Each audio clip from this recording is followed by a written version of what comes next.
गीत को पढ़ते हुए आगे बढ़ते हैं विद्यार्थियों। अब मैं जानियो रे केवल राह की कहानी से लेकर जिन्हू यह तरवर पेशा। कबीर कहते हैं कि मैं उस प्रभु का रहस्य जान गया हूँ।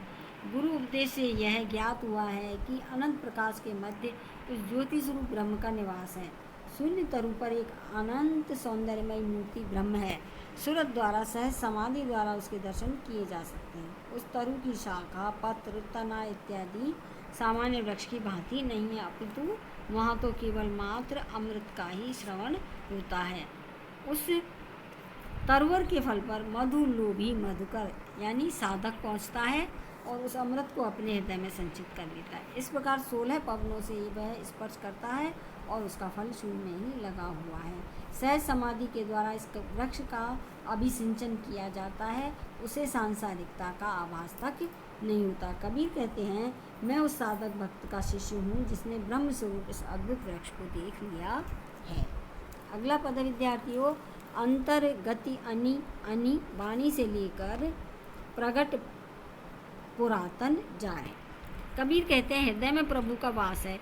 शून्य लोक में ब्रह्मरंध्र में मधुकर आत्मा अमृत रूपी जिस मधु का पान कर रही है, उसके मधुर रस को शेष नाग व शिव ही जान सकते हैं। यह आत्मा त्रिगुणात्मक विविध युक्त संसार के माया मोह में उलझ रही थी, किंतु इस अमृत का पान से तत्व आत्मा और अंश परम तत्व परमात्मा अंशी से एकाकार हो जाते हैं, जिसके द्वारा संसार भ्रम का महाजंजाल दूर हो जाता है।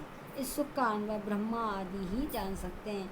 इस स्थिति में पहुंचने पर क्षिति, जल, पावक, गगन, वायु आदि तत्व परम तत्व में लीन हो जाते हैं और शरीर का महत्व नहीं रहता।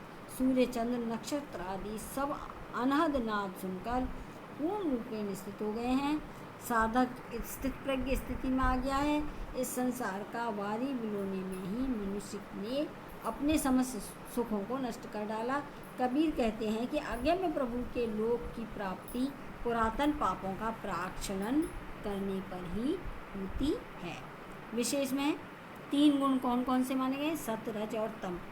त्रिविधि विधि 3 प्रकार की मानी गई है। कौन सी? वेद विधि, लोक विधि और कुल विधि।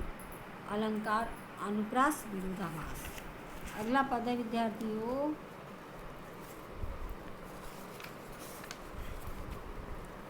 नर देही बहुरे न पाइये से लेकर मिली सुच माया तक। हे मनुष्य, तू पुनः इस मानव शरीर को प्राप्त नहीं कर पाएगा, इसलिए उल्लास और प्रसन्नता सहित प्रभु का गुणगान कर, क्योंकि प्रभु भक्ति इसी जन्म में संभव है। जो यह मन विषय वासनाओं को नहीं त्यागेगा तो यह संसार सागर से किस भांति पार होगा। जब मन कुटिलता छोड़ निर्मल हो जाएगा तो भगवान स्वयं आकर तुझसे मिल लेंगे। जो मनुष्य जीवन धारण किए हुए है वह मरेगा अवश्य ही। फिर इस भांति पछताने से कुछ नहीं होगा कि काश हम प्रभु भक्ति के लिए ही मरे होते।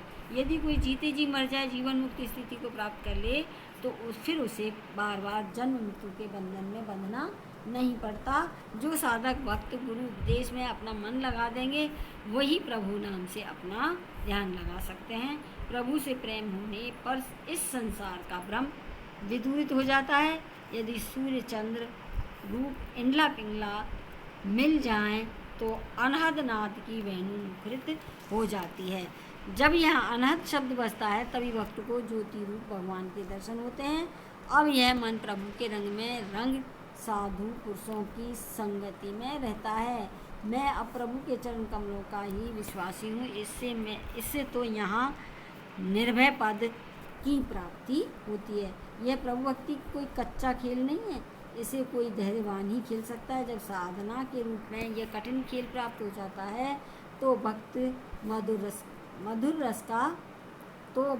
रस का पान करने लगता है और शून्य मंडल का वासी बन जाता है। मन को पूर्ण रूप में स्थित कर प्रभु भक्ति का आनंद पाता है, जिसके पान करने से ही काल मृत्यु का भय समाप्त हो जाता है। इस प्रकार भक्त कबीर प्रभु भक्ति का निरूपण करते हैं और मन को प्रबोध करते हैं कि जब मन स्वयं ही मन को समझाने लगता है तभी बच्चों गुरु की प्राप्ति होती है, जिससे प्रभु का दर्शन होता है।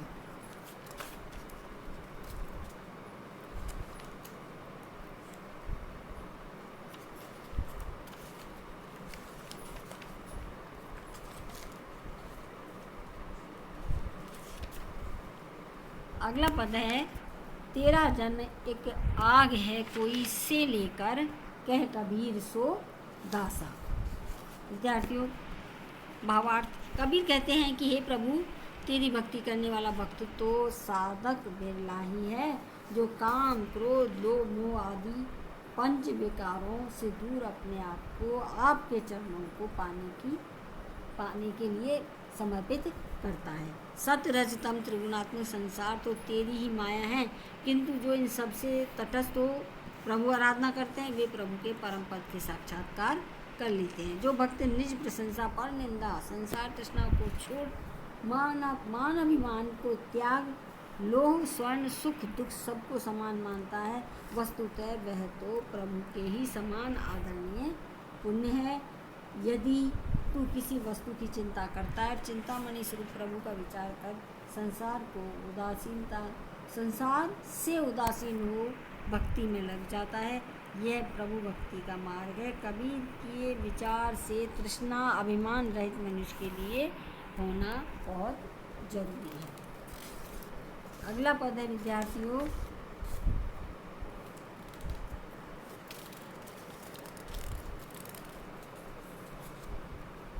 से मन समझ समर्थ शरणागता से लेकर एक जन गए उतरी पारा।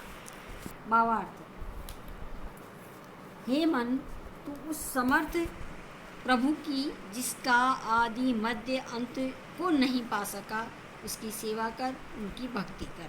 यदि उस प्रभु का नाम एकाग्र मन हो, अल्प समय के लिए भी ले लिया जाए तो मनुष्य के करोड़ों कार्य सफल हो जाते हैं तथा देह के दुख नष्ट हो जाते हैं। यदि शरीर की भूख तृप्ति में ही लगे रहेंगे तो शिव ब्रह्मा आदि से साक्षात्कार कैसे होगा। तू जिसका भक्त है उसको निश्चय ही प्राप्त कर लेगा, किंतु अपने आराध्य को छोड़ अन्यत्र भटकने की आवश्यकता नहीं है। इष्ट को पूजने से सब तृप्तियाँ हो जाती हैं। निर्गुण ब्रह्म को अपने कार्य से फुर्सत नहीं है। सृष्टि संचालन में वे सर्वदा व्यस्त रहते हैं। अनेक गुणों का तथा अनेक प्रकार के पूजा करने पर भी वह प्रभु हमें प्राप्त नहीं हो सकता। पांचों तत्व तीनों गुण समेत उस समस्त उपाय के करने पर भी योग की अष्टांग साधना बिना उस प्रभु की प्राप्ति के नहीं हो सकती। इसी मार्ग से पाप पुण्य जन्म मरण माया विषय वासना आदि समस्त पचड़ों का प्रारंभ हो जाता है। सृष्टि का कर्ता कहता है कि तुम्हें किस भांति परम पद की प्राप्ति हो सकती है, क्योंकि समस्त संसार संशय से ग्रसित है। कबीर कहते हैं, राम नाम स्मरण से कितने ही भक्त भवसागर को पार कर सकते हैं, पार कर गए हैं।